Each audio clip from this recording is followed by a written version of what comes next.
प्रेम से बोलो जय श्री हरि नारायण। देवताओं के गुरु, ज्ञान और सौभाग्य के दाता, हे बृहस्पति देव, आपकी कृपा से जीवन में सुख, समृद्धि और शांति का प्रकाश फैलता है। जो श्रद्धा से बृहस्पतिवार व्रत कथा पढ़ता हुआ सुनता है, उसके जीवन से कभी सभी कष्ट दूर होकर भाग्य जागृत हो जाता है। आइए सच्चे मन से और श्रद्धा से व्रत कथा का श्रवण करें। जय श्री हरि नारायण, जय लक्ष्मी नारायण। अब सुने श्री बृहस्पतिवार व्रत कथा। एक समय की बात है कि भारतवर्ष में एक नृपति राजा राज्य करता था। उसके वह बड़ा प्रतापी और दानी था। वह नित्य प्रतिदिन मंदिर में दर्शन करने जाता था। वह ब्राह्मण और गुरु की सेवा किया करता था। उसके दरवाजे से कोई भी निराश होकर नहीं लौटता था। वह प्रत्येक गुरुवार को व्रत रखता एवं पूजन करता था। हर एक दिन गरीबों की सहायता करता था, परंतु यह सब बातें उसकी रानी को अच्छी ना लगती। वह ना व्रत करती और ना किसी को एक दमड़ी तक दान देती थी तथा राजा से भी ऐसा करने को मना किया करती थी। एक समय की बात है, राजा तो शिकार खेलने वन को गए थे। घर पर रानी और दासी थी। उस समय गुरु बृहस्पति एक साधु का रूप धारण कर राजा के दरवाजे पर भिक्षा मांगने गए तथा भिक्षा मांगी तो रानी कहने लगी, हे साधु महाराज, मैं इस दान और पुण्य से तंग आ गई हूँ। मेरे से तो घर का कार्य समाप्त नहीं होता। इस कार्य के लिए तो मेरे पतिदेव ही बहुत है। अब आप इस प्रकार की कृपा करें कि सब धन नष्ट हो जाए तथा मैं आराम से रह सकूं। साधु बोला, हे देवी, तुम तो बड़ी विचित्र हो। संतान और धन से कोई दुखी नहीं होता, इसको सभी चाहते हैं। पापी भी पुत्र की और धन की इच्छा करता है। अगर आपके पास धन अधिक है तो भूखे मनुष्यों को भोजन कराओ, प्याव लगवाओ, ब्राह्मणों को दान दो, धर्मशाला बनवाओ, तालाब, कुआं, बावड़ी, बाग बगीचे आदि का निर्माण कराओ, निर्धन मनुष्यों की कुंवारी कन्याओं का विवाह करवाओ और यज्ञ आदि कर्म करो। इस प्रकार के कर्मों से आपका कुल और आपका नाम परलोक में सार्थक होगा एवं स्वर्ग की प्राप्ति होगी। मगर रानी इन बातों से खुश ना हुई। वह बोली, हे साधु महाराज, मुझे ऐसे धन की आवश्यकता नहीं जिसको और मनुष्यों को दान दो तथा जिसको रखने उठाने में सारा समय बर्बाद हो। साधु ने कहा, हे देवी, तुम्हारी ऐसी ही इच्छा है तो ऐसा ही होगा।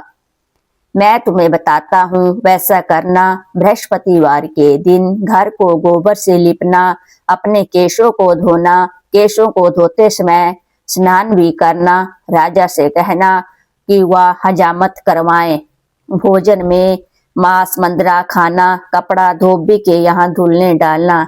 इस प्रकार 7 बृहस्पतिवार करने से तुम्हारा सब धन नष्ट हो जाएगा। ऐसा कहकर साधु अंतर ध्यान हो गए। रानी ने साधु के कहने के अनुसार वैसा ही किया। 3 बृहस्पतिवार ही बीते थे कि उसका समस्त धन नष्ट हो गया और भोजन के लिए दोनों समय तरसने लगे, संसारिक भोगों से दुखी रहने लगे। तब राजा रानी से कहने लगा कि रानी, तुम यहाँ पर रहो, मैं दूसरे देश को जाऊं, क्योंकि मुझे यहाँ पर सभी मनुष्य जानते हैं, इसलिए कोई कार्य नहीं कर सकता। देश चोरी परदेश भीख बराबर है। ऐसा कहकर राजा परदेश चला गया। वहां वह जंगल को जाता और लकड़ी काट कर लाता और शहर में बेचता। इस तरह जीवन व्यतीत करने लगा। इधर राजा के घर रानी और दासी दुखी रहने लगी। किसी दिन भोजन मिलता और किसी दिन जल पीकर ही रह जाती। एक समय रानी और दासी को 7 रोज बिना भोजन के व्यतीत हो गए तो रानी ने अपनी दासी से कहा, हे दासी, यहाँ पास ही की नगर में मेरी बहन रहती है। वह बड़ी धनवान है। तुम उसके पास जा और उससे 5 सेर गेहूं मांग ला, जिससे कुछ समय के लिए गुजर हो जाएगी। इस प्रकार रानी की आज्ञा मान दासी उसकी बहन के पास गई। रानी की बहन उस समय पूजा कर रही थी, क्योंकि उस रोज बृहस्पतिवार था। जब दासी ने रानी की बहन को देखा तो उससे बोली, हे रानी, तुम्हारी बहन ने मुझे भेजा है, मेरे लिए 5 सेर गेहूं दे दो।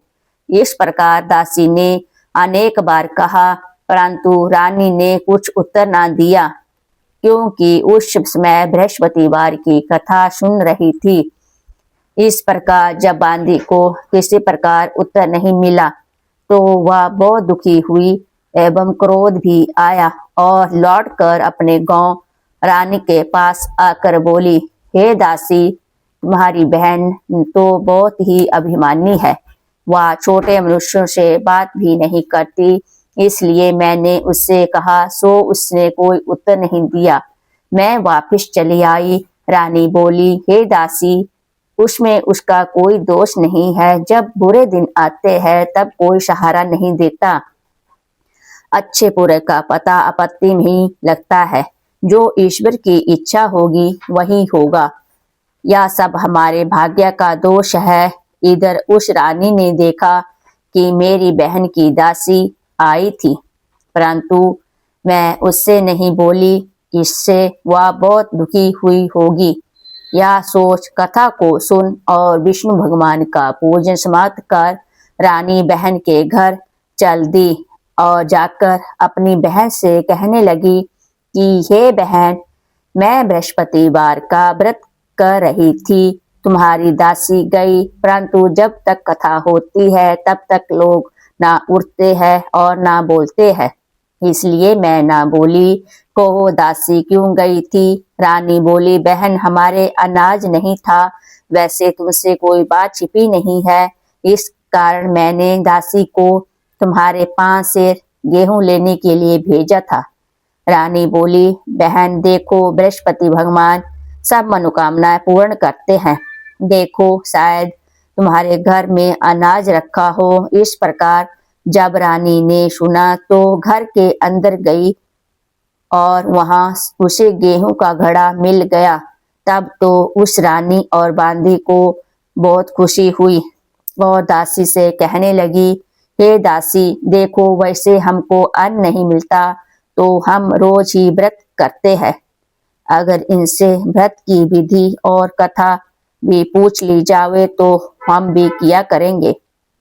तब उस रानी ने अपनी बहन से पूछा कि हे बहन, बृहस्पतिवार के व्रत की कथा कैसे है तथा यह व्रत कैसे करना चाहिए? रानी की बहन ने कहा, गुरु के व्रत में चने की दाल, मुनक्का से विष्णु भगवान का केले की जड़ में पूजन करे तथा दीपक जलावे, पीला भोजन करे तथा कहानी सुने। इस प्रकार करने से गुरु भगवान प्रसन्न होते हैं, अन्न पुत्र धन देते हैं, मनोकामना पूर्ण करते हैं। इस प्रकार रानी और दासी दोनों ने निश्चय किया कि बृहस्पति भगवान का पूजन जरूर करेंगे। 7 रोज बाद जब बृहस्पतिवार आया तो उन्होंने व्रत रखा।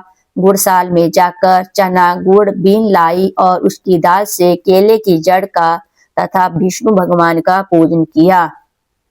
अब भोजन पीला कहाँ से आवे? बेचारी बड़ी दुखी हुई, परंतु उन्होंने व्रत रख किया था, इस कारण गुरु भगवान प्रसन्न थे। 2 थालों में सुंदर पीला भोजन लेकर आए और दासी को देकर बोले, या तुम्हारे और रानी के लिए भोजन है, तुम दोनों करना। दासी भोजन पाकर बड़ी प्रसन्न हुई और रानी से बोली, रानी जी भोजन कर लो। रानी को इस विषय में कुछ पता नहीं था, इसलिए वह दासी से बोली, तू ही भोजन कर, क्योंकि तू हमारी व्यर्थ में हंसी उड़ाती है। दासी बोली, एक महात्मा भोजन दे गया है। रानी कहने लगी, वह भोजन तेरे लिए दे गया है, तू ही भोजन कर। दासी ने कहा, वह महात्मा हम दोनों को 2 थालों में भोजन दे गया है, इसलिए हम और तुम दोनों ही साथ साथ भोजन करेंगे। इस प्रकार रानी और बांदी दोनों ने गुरु भगवान को नमस्कार कर भोजन आरंभ किया तथा अब वह प्रत्येक बृहस्पतिवार को गुरु भगवान का व्रत और विष्णु पूजन करने लगी। बृहस्पति भगवान की कृपा से फिर रानी और दासी के पास धन हो गया। रानी फिर उसी प्रकार आलस करने लगी। तब दासी बोली, देखो रानी, तुम पहले भी इस प्रकार आलस करती थी, तुम्हें धन रखने में कष्ट होता था, इस कारण सब धन नष्ट हो गया। अब गुरु भगवान की कृपा से धन मिला है, तब फिर तुम आलस होता है। बड़ी मुसीबतों के बाद हमने यह धन पाया है, इसलिए दान पुण्य करना चाहिए तथा भूखे मनुष्यों को भोजन कराओ, प्याऊ लगवाओ, ब्राह्मणों को दान दो, कुआं, तालाब, बावड़ी आदि का निर्माण करो, मंदिर पाठशाला बनवाकर दान दो, कुंवारी कन्या का विवाह करवाओ, धन को शुभ कर्मों में खर्च करो, जिससे तुम्हारे कुल का यश बढ़े तथा स्वर्ग प्राप्त हो और पिता प्रसन्न हो। तब रानी ने इसी प्रकार कर्म करना आरंभ किया तो काफी यश फैलने लगा। एक दिन रानी और दासी विचार करने लगी, न जाने राजा किस प्रकार से होंगे, उनकी खबर कोई नहीं है। गुरु भगवान से प्रार्थना की और भगवान ने रात्रि में राजा को स्वप्न में कहा, हे राजा, तेरी रानी तुझको याद करती है, अपने देश को चलो। राजा प्रातःकाल उठा और विचार करने लगा, स्त्री जाति खाने और पहनने की संगनी होती है, पर भगवान की आज्ञा मानकर वह अपने नगर के लिए चलने को तैयार हुआ। इससे पूर्व जब राजा परदेश चला गया तो प्रदेश में दुखी रहने लगा। प्रतिदिन जंगल में से लकड़ी बीनकर लाता और उन्हें शहर में बेचकर अपने दुखी जीवन में बड़ी कठिनता से व्यतीत करता था।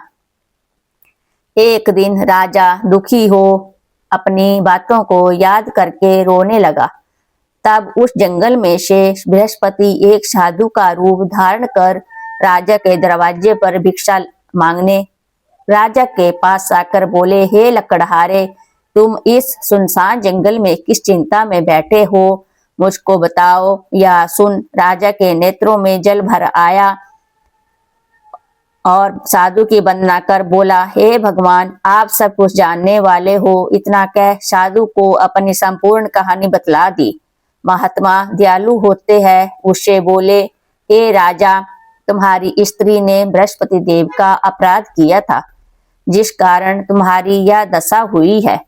अब तुम किसी प्रकार की चिंता मत करो, भगवान तुम्हें पहले से अधिक धनवान करेगा। देखो, तुम्हारी स्त्री ने भी गुरुवार का व्रत प्रारंभ कर दिया है और तुम मेरा कहा मानकर बृहस्पतिवार का व्रत करके चने की दाल गुड़ जल के लोटे में डालकर केले का पूजन करो। फिर कथा कहो और सुनो, भगवान तेरी सब मनोकामनाओं को पूर्ण करेगा।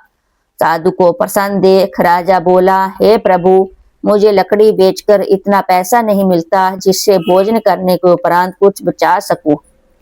मैंने रात्रि को अपनी रानी को व्याकुल देखा है, मेरे पास कुछ नहीं जिसके उसकी खबर मांग सकूं, और फिर कौन सी कहानी कहूं या मुझको कुछ मालूम नहीं। साधु ने कहा, हे राजा, तुम किसी बात की चिंता मत करो।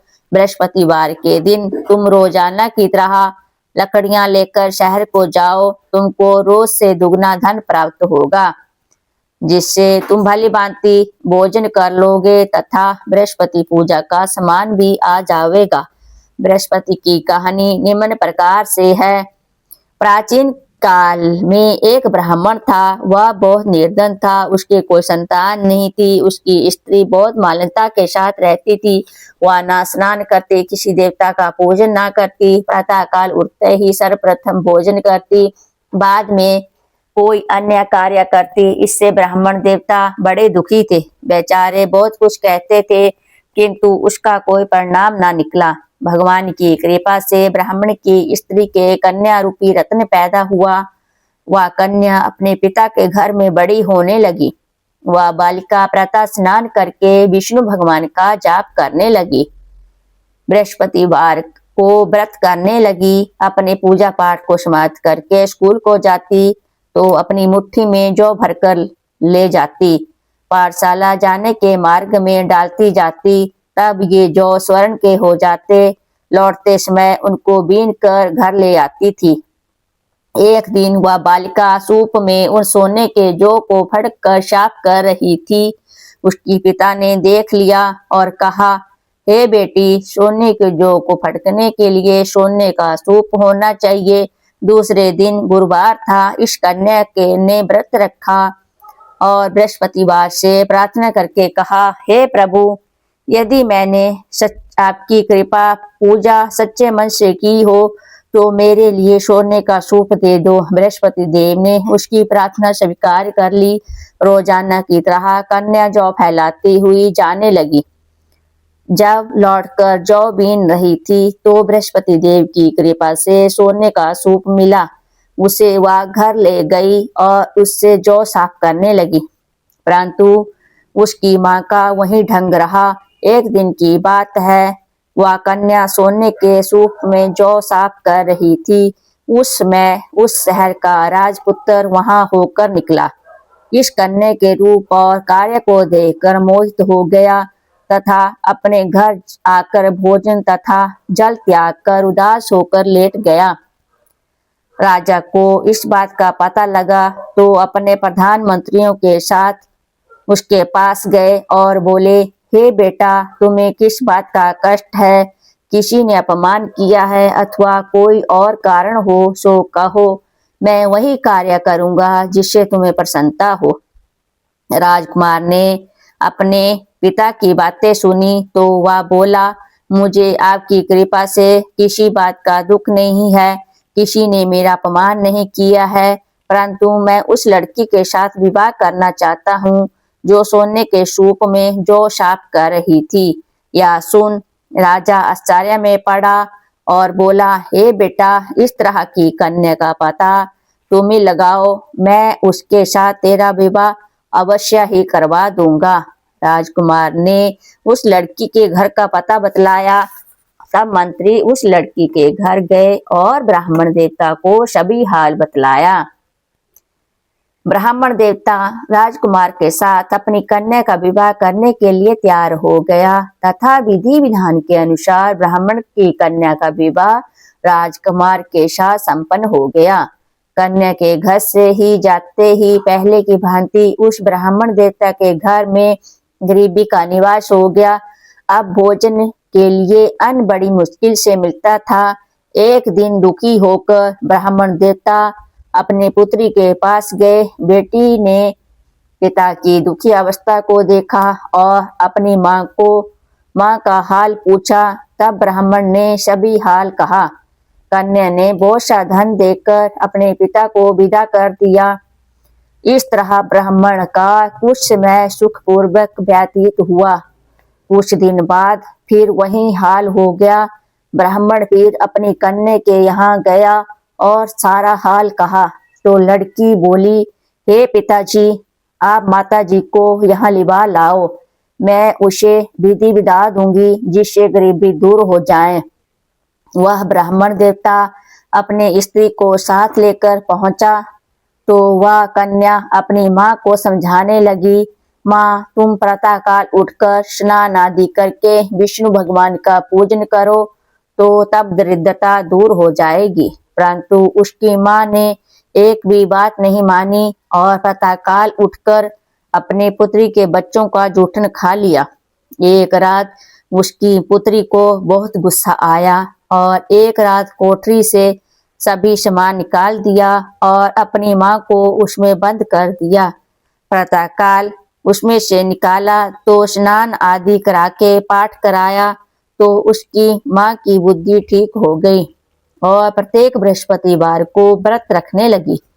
इस व्रत के प्रभाव से उसकी माँ भी बहुत धनवान और पुत्रवती हो गई और बृहस्पति जी के प्रभाव से स्वर्ग को प्राप्त हुई तथा वह ब्राह्मण भी सुखपूर्वक इस लोक के सुख भोग कर स्वर्ग को प्राप्त हुए।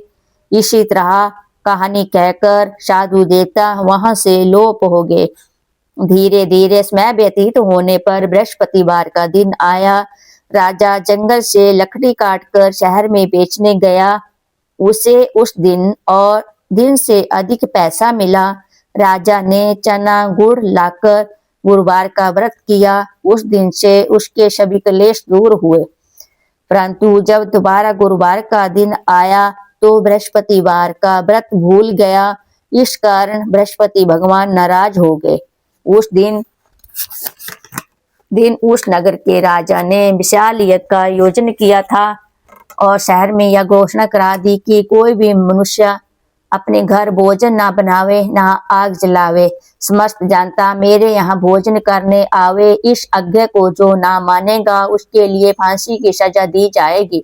इस तरह की घोषणा संपूर्ण नगर में करवा दी गई। राजा की आज्ञा अनुसार शहर के सभी लोग भोजन करने गए, लेकिन लकड़हारा कुछ देर से पहुंचा।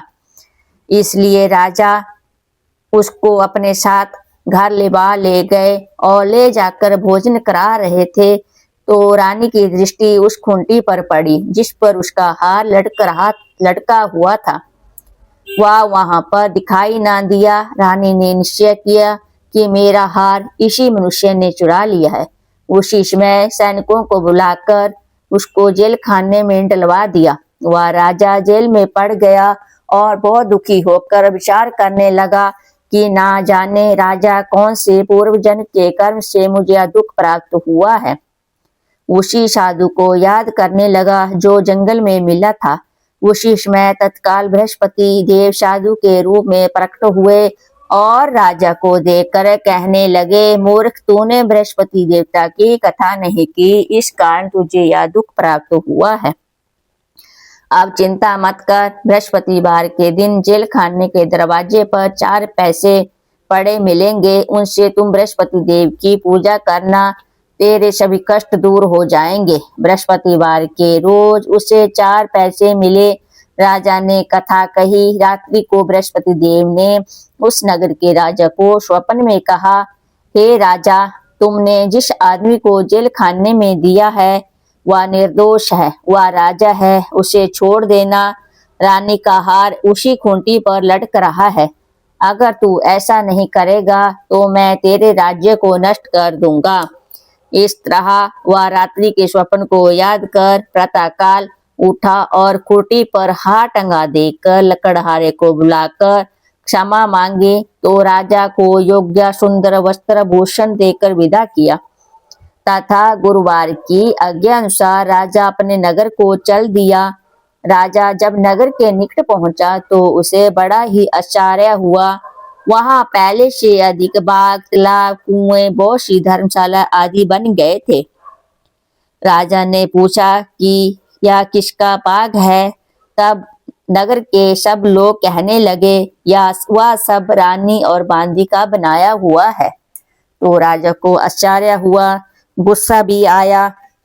जब रानी ने खबर सुनी कि राजा आ रहे हैं तो अब उसे बांदी से कहा, देख राजा हमको कितनी बुरी हालात में छोड़ गए हैं, हालात देखकर लौट न जाए, इसलिए तू दरवाजे पर खड़ी हो जा। आज्ञा अनुसार दासी दरवाजे पर खड़ी हो गई तो राजा आए तो उन्हें अपने साथ महल लेवा लाई। तब राजा ने क्रोध करके अपनी तलवार निकाली और पूछने लगा, या बताओ कि यह धन तुम्हें कैसे प्राप्त हुआ है? तब उन्होंने कहा, हमें यह धन बृहस्पति देव के प्रभाव से प्राप्त हुआ है। राजा ने निश्चय किया कि 7 दिन बाद तो सभी बृहस्पति देव का पूजन करते हैं, परंतु मैं प्रतिदिन दिन में 3 बार कथा करा करूंगा तथा रोज व्रत किया करूंगा। अब हर समय राजा के दुपट्टे में चने की दाल बंधी रहती तथा दिन में 3 बार कहानी कहता। एक दिन राजा ने विचार किया कि चलो अपनी बहन के यहाँ हो आवे। इस तरह निश्चय कर राजा घोड़े पर सवार हो अपनी बहन के यहाँ चलने को लगा। मार्ग में उसने देखा कि कुछ आदमी एक मुर्दे के लिए जा रहे हैं। उन्हें रोक राजा ने कहा, अरे भाइयों, मेरी बृहस्पतिवार की कथा सुन लो। वो बोले, लो हमारा तो आदमी मर गया, इसको अपनी कथा की पड़ी है। परंतु कुछ आदमी बोले, हम तुम्हारी कथा को सुनेंगे। राजा ने दाल निकाली और कथा प्रारंभ कर दी। अभी कथा आदि हुई थी कि मुर्दा हिलने लगा और जब कथा समाप्त हो गई तो राम राम कहकर वह मनुष्य खड़ा हो गया। आगे मार्ग में उसे एक किसान खेत में हल चलाता मिला। राजा ने उसे देखा और उससे बोला, अरे भैया, तुम मेरी बृहस्पतिवार की कथा सुन लो। किसान बोला, जब तक मैं तेरी कथा सुनूंगा तब तक 4 हरिया जोत लूंगा। जा अपनी कथा किसी और को सुनाना। इस तरह राजा आगे चलने लगा। राजा के हटते ही बैल पछाड़ खाकर गिर गए तथा किसान के पेट में बड़े जोर से दर्द होने लगा। उस समय उसकी माँ रोटी लेकर आई। उससे जब देखा तो अपने पुत्र से सभी हाल पूछा और बेटे ने सभी हाल कह दिया। तो बुढ़िया दौड़ी दौड़ी घुड़सवार के पास गई और उससे बोली, मैं तेरी कथा सुनूंगी, तू अपनी कथा मेरे खेत पर चलकर सुनाना। राजा ने बुढ़िया के खेत पर जाकर कथा कही, जिसको सुनते ही वहीं वह बैल खड़े हो गए तथा किसान के पेट का दर्द भी बंद हो गया। राजा ने अपनी बहन से कहा के घर पहुंच गया। बहन ने अपने भाई की खूब मेहमानी की। दूसरे दिन प्रातःकाल राजा जागा। वह देखने लगा कि सब लोग भोजन कर रहे हैं। राजा ने अपनी बहन से कहा कि ऐसा कोई मनुष्य है जिसने भोजन ना किया हो, मेरी बृहस्पतिवार की कथा सुन ले। बहन बोली, हे भैया, यह देश ऐसा ही है। पहले यहाँ के लोग भोजन करते हैं, बाद में अन्य काम करते हैं। अगर कहो तो मैं पड़ोस में देख आऊं। वह ऐसा कहकर देखने चली गई, परंतु उससे कोई ऐसा व्यक्ति नहीं मिला जिसने भोजन ना किया हो। अतः वह एक कुमार के घर गई जिसका लड़का बीमार था। उसे मालूम हुआ कि उनके यहाँ 3 रोज से किसी ने भोजन नहीं किया है। रानी ने अपने भाई की कथा सुनने के लिए कुमार से कहा। वह तैयार हो गया। राजा ने कुमार के घर जाकर बृहस्पतिवार की कथा कही, जिसको सुनकर उसका लड़का ठीक हो गया। अब तो राजा की प्रशंसा होने लगी। एक रोज राजा ने अपनी बहन से कहा कि हे बहन, हम अपने घर को जाएंगे, तुम भी तैयार हो जाओ। बहन ने अपनी सास से कहा। सास ने कहा, हाँ चली जा, परंतु अपने लड़कों को मत ले जाना, क्योंकि तेरे भाई की कोई औलाद नहीं है। बहन ने अपनी भाई से कहा, हे भैया, मैं तो चलूंगी, कोई बालक नहीं जाएगा। राजा बोला, जब बालक नहीं चलेगा तब तुम क्या करोगी? बड़े दुखी मन से राजा अपने नगर में लौट आया। राजा ने अपनी रानी से कहा, हम निर्वंशी राजा है, हमारे भाग्य में औलाद का मुंह देखना नहीं लिखा है। रानी बोली, हे प्रभु, बृहस्पति देव ने हमें सब कुछ दिया है, हमें औलाद भी अवश्य देंगे। उसी रात को बृहस्पति देव ने राजा से स्वप्न में कहा, हे राजा, उठ, सभी सोच को त्याग दे, तेरी रानी गर्भ से है। राजा को यह बात सुनकर बड़ी खुशी हुई। 9वें महीने उसके गर्भ से एक सुंदर पुत्र पैदा हुआ। तब राजा बोला, हे रानी, स्त्री बिना भोजन के रह नहीं सकती, बिना कहे नहीं रह सकती। स्त्री बिना भोजन के रह सकती है, बिना कहे नहीं रह सकती। जब मेरी बहन आवे तुम उससे कुछ मत कहना। रानी ने सुनकर हाँ कर दी। जब राजा की बहन ने यह शुभ समाचार सुना तो बहुत खुश हुई तथा बधाई लेकर अपने भाई के यहाँ आई।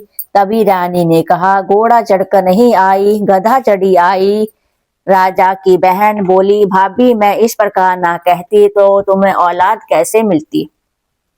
बृहस्पति देव ऐसे ही है, जैसे जिसके मन में कामनाएं हैं सभी को पूर्ण करते हैं। जो सद्भावना पूर्वक बृहस्पतिवार का व्रत करता है एवं कथा पढ़ता है, वह सुनता है और दूसरों को सुनाता है। बृहस्पति देव उसकी मनोकामनाएं पूर्ण करते हैं। भगवान बृहस्पति देव उसकी सदैव रक्षा करते हैं। संसार में सद्भावना से भगवान जी का पूजन व्रत सच्चे हृदय से जो करते हैं उनकी सभी मनोकामनाएं पूर्ण करते हैं। जैसी सच्ची भावना से रानी और राजा ने उसका गुणगान किया तो उसकी सभी इच्छाएं बृहस्पति देव ने पूर्ण की थी। इसलिए सबको कथा सुनने के बाद प्रसाद लेकर जाना चाहिए। हृदय से उनका मनन करते हुए जयकारा बोलना चाहिए। बोलो बृहस्पति देव भगवान की जय, विष्णु भगवान की जय। अब सुने बृहस्पति देव की आरती।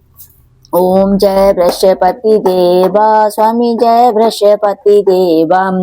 चिन्ह चिन्ह भोग लगाऊं, कदली फल मेवा।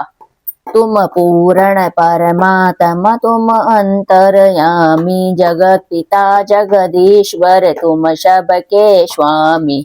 चरण अमृत निज निर्मल, सब पातक हरता। सकल मनोरथ दायक, कृपा करो भरता। तन मन धन अर्पण को, जन शरण पड़े। प्रभु प्रकट तब हो कर, आकर द्वार खड़े। ओम जय बृहस्पति देवा, दीन दयाल दयानिधि।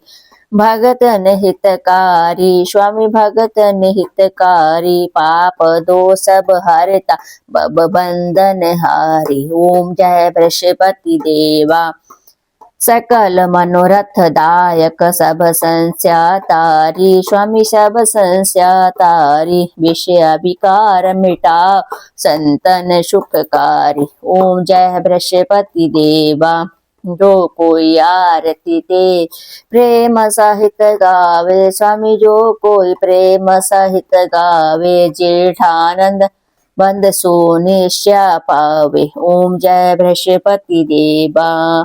सब बोलो विष्णु भगवान की जय, बोलो बृहस्पति देव भगवान की जय, लक्ष्मी नारायण की जय। राधे कृष्ण, राधे श्याम।